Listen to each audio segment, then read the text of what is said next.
Саламатсыздар, құрметті оқырмандар. Мен Тұран университетінің аймақтану және халықаралық қатынастар кафедрасының аға оқытушысы Тайжанбетова Айгүл Бижанқызы. Университетте философия, мәдениеттану, саясаттану сияқты жалпы білім беруші пәндер бойынша дәріс оқимын.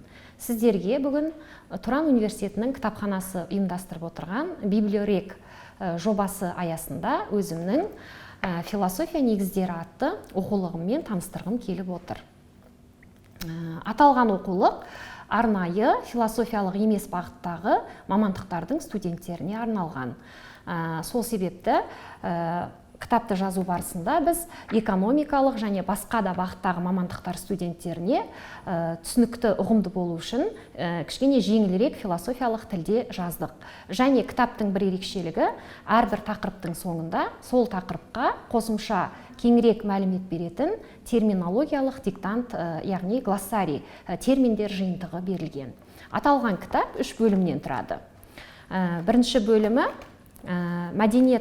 философия мәдениет феномені хақысында деп аталатын бірінші бөлімде біз жалпы философия пәні туралы толықтай мәлімет береміз. Яғни философияның пәні, атқаратын қызметтері, адам мен қоғам рөліндегі қызметі, сонымен қатар философиялық дүниетанымның ерекшеліктері туралы мәліметтер берілген.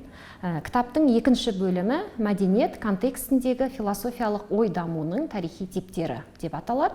Бұл бөлімде жалпы философиялық және ғылыми дүниетанымның қалыптасу тарихына шолу жасалады.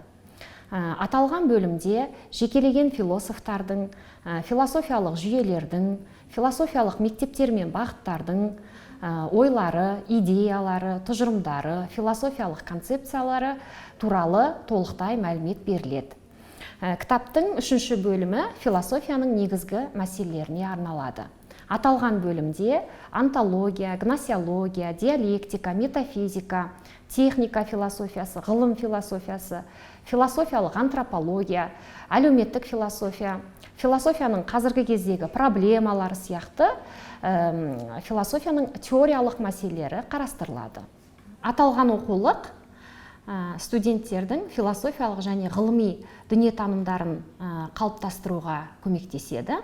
Және бұл қазіргі заманауи мамандарды даярлаудың міндетті алғышарттарының бірі болып табылады. Аталған кітап Тұран университетінің кітапханасында қағаз түрінде және электронды формат түрінде берілген. Тұран университетінің кітапханасына кіріп, менің оқулығыммен танысуларыңызға болады.